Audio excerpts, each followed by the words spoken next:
जय हिंद साथियों। तो बहुत सारे भाई परेशान थे टेरिटोरियल इंडियन आर्मी के लिए कि वैकेंसी कब आएगी क्योंकि उनका एज तो पार हो गया है। ठीक है ना, एज उनके पास नहीं बचा है। ठीक है, उतना पढ़े भी नहीं है कि कहीं और कुछ कर सकते हैं और फॉर्म अप्लाई कर सकते हैं। तो बहुत ज्यादा परेशान थे। तो मैं बता देना चाहता हूं उनको कि भर्ती तो आएगी फरवरी में, लेकिन उससे पहले जो एक भर्ती आ गई है होमगार्ड की, दिल्ली पुलिस होमगार्ड की वैकेंसी, जो उपराज्यपाल बीके सक्सेना के द्वारा निकाली गई है। 10,000 से भी अधिक वैकेंसी है। ठीक है ना, ये पेपर का कटआउट लगा है, आप उसमें देख सकते हैं। ठीक है, आप चीजों को समझना, इसमें देखना, फिर कैसे ऑनलाइन आवेदन होता है, कब ऑनलाइन आवेदन कराना है आप लोगों को। ठीक है ना, पूरी चीज पूरी प्रक्रिया पहले वीडियो में देख लेना। ठीक है ना, समझ लेना चीजों को, इसके बाद ऑनलाइन करवाना। इसका जो तनख्वाह है, सैलरी बेस है, ये 25,000 से 30,000 तक है। ठीक है ना, ये मत समझना कि तनख्वाह नहीं है इसमें। ठीक है ना, होमगार्ड बस कहने का होमगार्ड है, क्योंकि जो जमाना आ गया कि सरकारी नहीं, चपरासी की नौकरी नहीं मिलती है, चपरासी की नौकरी नहीं मिलती है। तो होमगार्ड बहुत बड़ी चीज है, वो भी दिल्ली पुलिस होमगार्ड।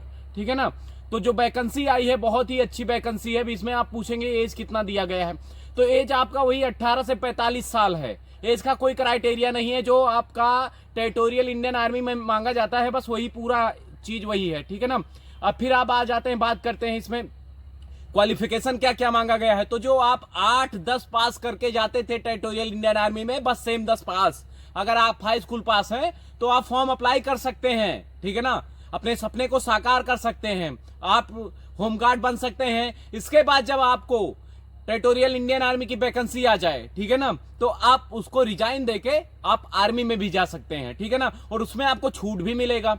तो बहुत ही अच्छी वैकेंसी है, 10,000 से ज्यादा पोस्ट हैं। तो आप थोड़ा बहुत पढ़ लेना। इसमें पहले होगा आपका रनिंग, ठीक है ना, रनिंग के बाद होगा डॉक्यूमेंट्स वेरिफिकेशन, डॉक्यूमेंट्स वेरिफिकेशन के बाद आपका होगा क्या, मेडिकल, और मेडिकल के बाद आपका पेपर होगा, और पेपर के बाद आपका कट ऑफ जारी होगा। ठीक है ना, कट ऑफ जारी होगा, मेरिट लिस्ट जो लगती है, मेरिट लिस्ट लगेगी। अगर आप मेरिट लिस्ट में आपका नाम आता है तो फिर आपको सीधे ट्रेनिंग पे भेज दिया जाएगा, जो भी 6 महीने 1 साल ट्रेनिंग चलेगी आपको, और इसके बाद आपको वर्दी दिया जाएगा। इसके बाद आपका ड्यूटी चालू हो जाएगा और आपको सैलरी बेस तनख्वाह जो है, तनख्वाह मिलना स्टार्ट हो जाएगा। तो बहुत ही अच्छी वैकेंसी है। ठीक है ना, और जो भी टेरिटोरियल इंडियन आर्मी की तैयारी कर रहे हैं, ठीक है ना, वो अभी बस सिर्फ रनिंग कर रहे हैं। ठीक है ना, वो पढ़ाई लिखाई पे ध्यान नहीं दे रहे, तो उनसे बस मेरा कहना है कि आप पढ़ाई लिखाई भी स्टार्ट कर दीजिए, कि पढ़ाई लिखाई भी बहुत जरूरी है। ठीक है ना, क्योंकि अब जब 10,000 वैकेंसी आती है, ठीक है ना, तो उसमें फॉर्म डालते हैं 1 करोड़ लोग, क्योंकि बेरोजगारी भारत में इतना हो गया है कि 3 से 4 करोड़ लोग ऐसे हैं 23 से 24 साल के उम्र में, जो फॉर्म ही अप्लाई करते हैं।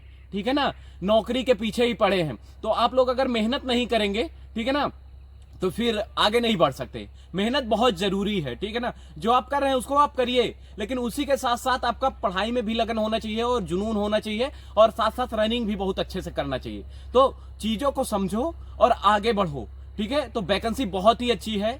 घूम फिर के फिर बात वही आती है कि रख हौसला, वो मंजर भी आएगा, प्यासे के पास चलकर समंदर भी आएगा, तू थककर ना बैठ AK-47 के दीवाने, AK-47 भी मिलेगी और चलाने का मजा भी आएगा। तो अगर आप मेहनत करेंगे तो आगे बढ़ेंगे। ठीक है ना, और दूसरों के बहकावे में जाएंगे, यार वो होम गार्ड है, क्या होम गार्ड में फॉर्म भरोगे। तो भैया जमाना ऐसा आ गया कि चपरासी की नौकरी नहीं मिलती है। ठीक है ना, हिंदुस्तान में। तो आप लोग अच्छे से मेहनत कर लीजिए, और होमगार्ड में भी देखना IAS PCS के बच्चे बैठेंगे पेपर देने। क्यों बैठेंगे, क्योंकि भाई वो लोग प्रैक्टिस करते रहते हैं। तो वो SSC GD में, आर्मी में, ठीक है ना, जिसका रिटन टेस्ट पहले होता है उसमें वो जरूर बैठते हैं फॉर्म अप्लाई, वो अपने आप को देखते हैं कि हम कहां तक हैं, क्योंकि उनको IAS PCS क्वालिफाई करना होता है। ठीक है ना, बहुत ही टफ होता है।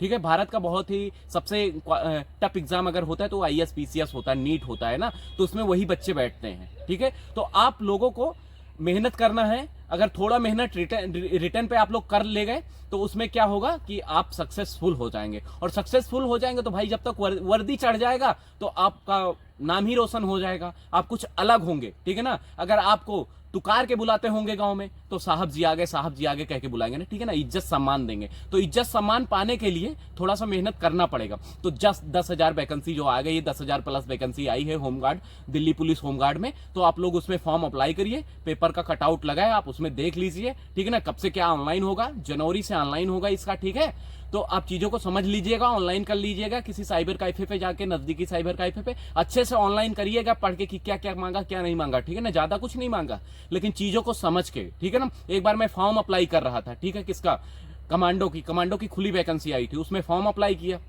ऑफलाइन फॉर्म था, तो उसमें थंब भी मांगा था, लेकिन मैं थंब लगाना भूल गया। तो सबका जो वो होता है, क्या आता है, नोटिफिकेशन सबका जारी हो गया, मेरा नहीं हुआ। क्यों नहीं हुआ? क्योंकि मैंने उस पर थंब नहीं लगाया। अब मैं बहुत ज्यादा परेशान, जब बाद में देखा, चीजों को समझा, तो वही नहीं लगाया, ठीक है। अंगूठा भी लगाया था, लगाने को मांगा था, नहीं लगाया। तो इसीलिए बताता हूं कि चीजों को समझ लिया करो, पूरा एकदम विस्तार पूर्वक समझ के, इसके बाद अपना कदम आगे रखो सोच समझ के, ठीक है ना। तो वैकेंसी बहुत अच्छी है, उपराज्यपाल बीके सक्सेना के द्वारा निकाली गई है, 10,000 प्लस वैकेंसी है, तो आप लोग देखें। और अगर आप मेरे चैनल पे नए हैं तो चैनल को जरूर सब्सक्राइब करना, क्योंकि ये चैनल आपको बहुत आगे पहुंचाने वाला है एक दिन, और चैनल भी बहुत आगे पहुंचेगा, ठीक है ना, बहुत ही महत्वपूर्ण होगा आपके लिए। तो चलते हैं, फिर मिलेंगे नेक्स्ट वीडियो में। जय हिंद, वंदे मातरम, इनकलाब जिंदाबाद, भारत माता की जय, बेस्ट ऑफ लक।